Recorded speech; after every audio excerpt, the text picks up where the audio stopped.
and welcome to the Popish plot. My name is Nate. I'm Mike. And today is Make It Monday.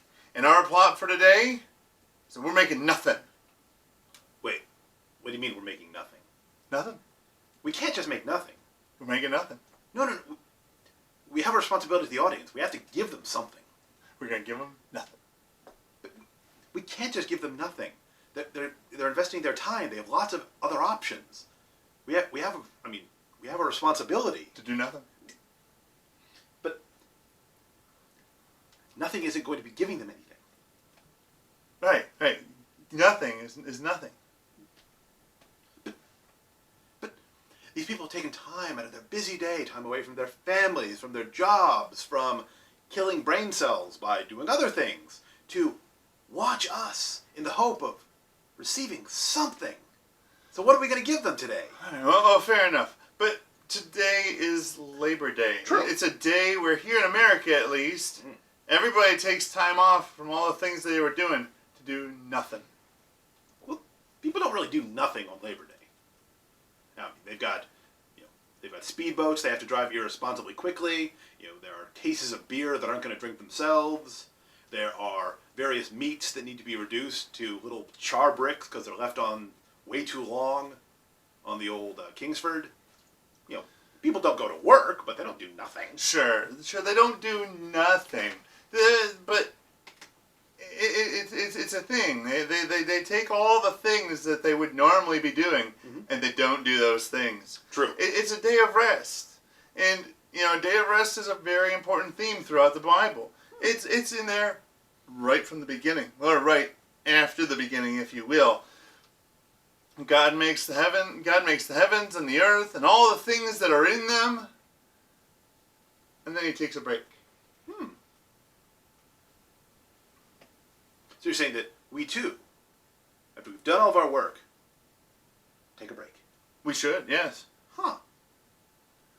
So it's not just because we're tired. It's to be more like God. Well, we certainly would be more like God. And it also shows up in the Old Testament. God goes and tells the people, remember the Sabbath day. Keep it holy. Well, if it's in the Old Testament, it's good enough for me. So we're not gonna cook anything. We're not gonna turn on the lights. We're not gonna take more than 50 steps. We're gonna do nothing except keep really scrupulous records about every single thing we do.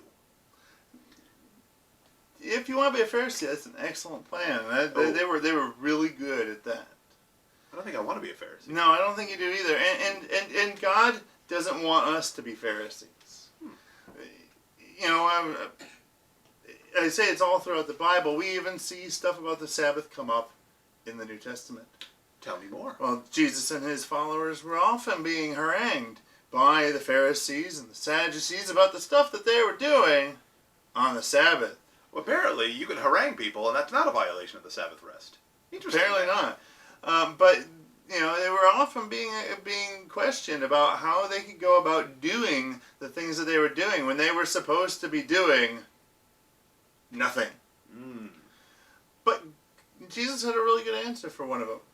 He pointed out, man was not made for the Sabbath, but Sabbath was made for man. See, God wants us to keep it holy. He wants us to remember it. He wants us to keep it holy because if we do that, then we will treat it as something precious, something sacred. And we'll make sure that we have that rest in our lives. If we weren't keeping it holy, well, I don't really have time for it this Sunday, but I'll get to it next Sunday. Or Monday or Tuesday or whatever day might be your day of rest. Jesus pointed out, this is for you.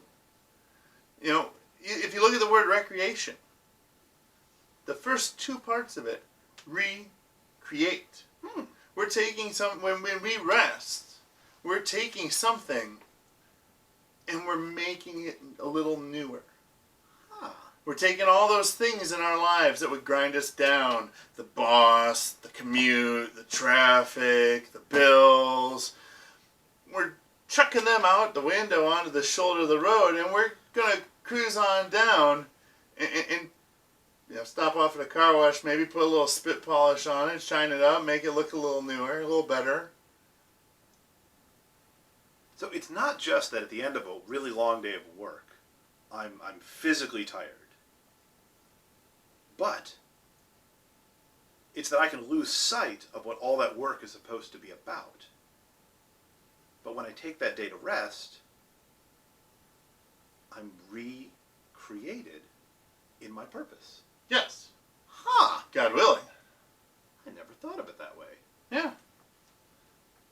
Besides, realistically speaking, you can't do nothing.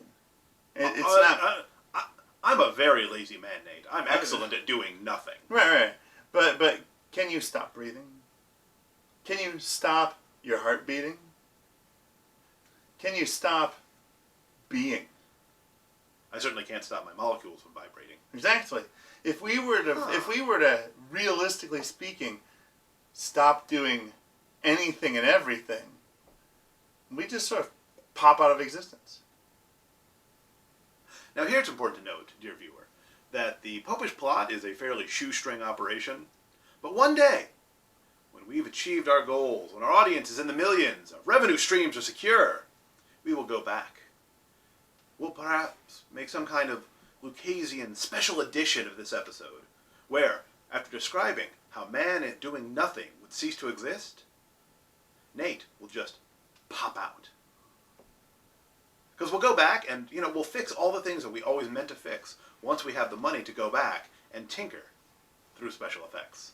But it's very important to know, no matter how good our revenue streams get, no matter how Lucasian we might become, this is a solemn pledge to you. It's a solemn pledge to you that under no circumstances will Han ever not shoot first.